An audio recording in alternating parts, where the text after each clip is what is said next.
Shalom Aleichem, everybody. Hope all is well. When a person performs a commandment that God commands us to do, not only are we meriting to be able to perform the will of God, but we're also connecting to Him entirely. That is why the word mitzvah, if you're aware of the word mitzvah, which means commandment, it also comes from the word tzavta, connection. That really, when a person's performing a commandment, what are they doing? They're connecting to God. It's a relationship.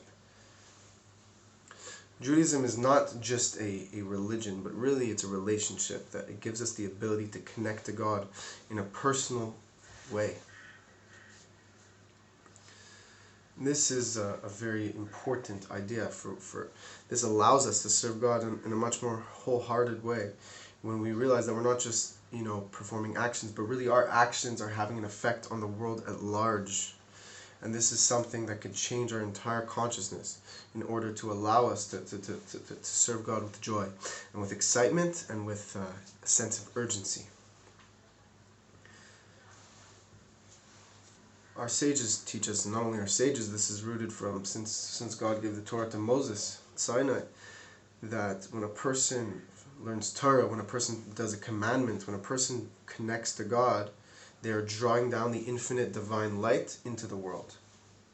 And they're enclosing that infinite divine light in their bodies, in their actions that they perform, in the physical objects that they use. That is the very interesting part of when the Torah was given. Before the Torah was given, there were people connecting to God, but they weren't connecting to God with physicality. They were learning Torah, they were learning Kabbalistic ideas, the scholars at the times before the days of the giving of the Torah, but they weren't using objects and elevating them. That is where the Torah came in to play, and it changed the whole reality of connecting to God. Now when the Torah is given, if you've noticed, many of the commandments involve physical objects, physical items. Why? Because the part of serving God and performing the commandments involve physical items. So not only are people connecting to God in the spiritual realms, but really the physicality is becoming a part of the spirituality. And that is why the Torah is the intermediary between heaven and earth, because if you've noticed, the Torah involves physicality and spirituality. It is the fusion, is the connecting piece, it is the intermediary between heaven and earth. So now to understand the power of performing a mitzvah, of connecting to God, of learning Torah, we have to understand how the different levels of reality work. As you know, we've explained in previous videos, this is known through the teachings, that we're in the lowest of all the realms. We're in the lowest world. We're in the lowest part of the lowest world of Asiyah, such a low world, so to speak, that there's physicality. In all the other realms above us, the infinite spiritual realms above us, they are not physical worlds, they are spiritual worlds. And what does it mean? How can we understand a world that's not physical? The Frierdiker Rebbe explains a beautiful idea that just like in this physical world, you can experience emotions and excitement, and emotions they're within this world, but they're kind of a world of their own. Like when you think of joy, your happiness, your sadness, your excitement, your anger, it's like another world with being imposed upon this world, but it's coming from another world. So too, the higher realms are kind of like our emotions, our thoughts, our experience, where we can use that to imagine. Just like our emotions are like a world of their own, so too the higher spiritual realms are worlds of their own, but they're not physical. And really what defines a world is time and space. And as the Frierdiker Rebbe explains, and many of the Rebbeim explain, that the higher realms and the spiritual realms, time and space work very differently until you get to the world of Atzilus, where Haya, Hove, Yeh are all one. Time, past, present, and future are all one in the world of Atzilus. In the world of Atzilus, where there's it's only godliness, where there's no created beings there, so to speak. Alright, so now as we get down into this world, we realize that this is the lowest of all the worlds, to the point where godliness can be hidden at times. What makes a world higher than the world under it is the higher you go in the spiritual realms, the more the beings experience godly revelation. The lower you go, the less the beings experience godly revelation, and the more they experience their own personal existence. The more one's aware of their personal self, the less they're aware of God. Whereas the more a person's aware of God, the less they experience their own personal existence. As you've noticed, when you have a very happy moment, when you have a spiritual moment, a meaningful moment, you're not thinking about how you're feeling, but you're swept away in the moment, you're taken aback by the moment, you're just living in the moment. So too, the more you're connected to God, the more you're aware of God's presence, the more you feel, the less you think about yourself, and the more you're interested in others, and Hashem especially. Right? It's a very interesting idea now to connect all this, that it's true that all these realms are infinite. There's an infinite amount of realms, and all these realms are experience infinitely greater godly revelation in this world. But yet this is the world that Hashem's most interested in. And all these realms in between us and the infinite godly light, all these realms are just intermediaries to get to this physical world. This physical world is actually what Hashem's most interested in. And when we do a mitzvah, when we connect to God and we do a good deed in this world, we take the infinite divine light, which is completely above any of these heavenly realms, and it becomes enclosed in this world. As you know, the Torah down here is the exact same as it is above. The Torah is also the intermediary, just like the worlds, but the Torah comes right down. The Torah doesn't have to go through all these processes. The Torah as it is below is as it is above. Therefore, when you're connecting to God and you're learning Torah down here, you're not connecting like the realms. You're connecting to Hashem Himself, above all of it.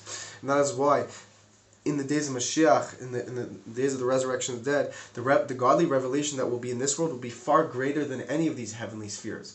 Of no comparison at all, infinitely greater. Why? Because all those heavenly spheres are just processes. They're just different steps to get to this physical world. This world has a certain amount of godly revelation, a little less here, a little less here, a little less here. Infinite amount of those worlds until you get this physical world where God is at times completely hidden, but obviously through Torah and mitzvahs you can reveal it.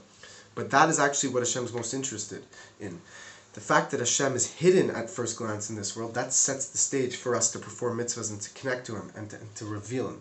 Just like at a stage when you're watching like a theater, you're watching a play, so to speak. There's a curtain. The fact that there's a curtain hiding something, it alludes to the fact that there's something behind it. So too, and how much more so in this physical world. The fact that Hashem is hidden at first glance, that prepares us and that gets us excited and gets us ready for the ultimate revelation of God. The fact that Hashem is hidden makes us anticipate His coming and makes us excited for when He does come, which makes the godly revelation far greater than had He would have been revealed all along. The fact that Hashem hides Himself and then reveals Himself makes the revelation far greater. So with that, we have to understand that when we're performing a mitzvah, it's far greater than any of these heavenly realms. It says one moment of doing tshuva, one moment of desiring to, one moment of returning to God, repenting in this world is greater than all the life of the world to come. And we know that the lowest heavenly realm, the pleasure that the beings experience in the lowest heavenly realm in one moment is greater than all the pleasure that all the created beings, all the human beings have experienced combined of all time together. All the pleasure that everyone in this world has experienced all together is nothing compared to one moment in the lowest heaven. Could you imagine? That's just the lowest heaven, and there's infinite levels of heavens above that. And yet Hashem is saying that the pleasure we're going to experience in the days of Moshiach will be infinitely greater than any of these heavens combined, even the highest level. So when a person meditates upon this idea, the vastness, the magnitude of what's going on here, the greatness of this mission Hashem has sent us on, this opportunity Hashem has given us, automatically a person will come to be in awe and love Hashem and fear Hashem and desire to succeed on this mission and to increase in our service of Him. So when a person has that mindset, they'll be able to serve Hashem with a sense of urgency and with a sense of excitement. So please, I would ask to please share this video to others. And of course, the righteous Noahides, this also applies to the 7 laws of Noah, all the sub-laws that involve in spreading with others, that a whole part of the redemption is that it won't just be for the Jews and the Bnei Israel and Am Yisrael, but also the Gentiles will also serve Hashem, as alluded to in Psalms prophesied by King David, Psalm 117. The Gentiles will praise Hashem, the Gentiles will compliment Hashem. All the Gentiles, the fact that the proof that the ultimate redemption will be here is that the Moshiach will bring everyone to connect to God, not just the Jewish people, but the righteous Gentiles as well. And that is why we're seeing beautiful proof of that on my video comments below, with all the righteous Gentiles who are involved in this channel, giving me support and being there for me.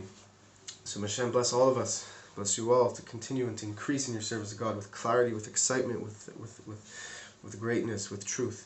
Hashem bless you all. Please spread this message.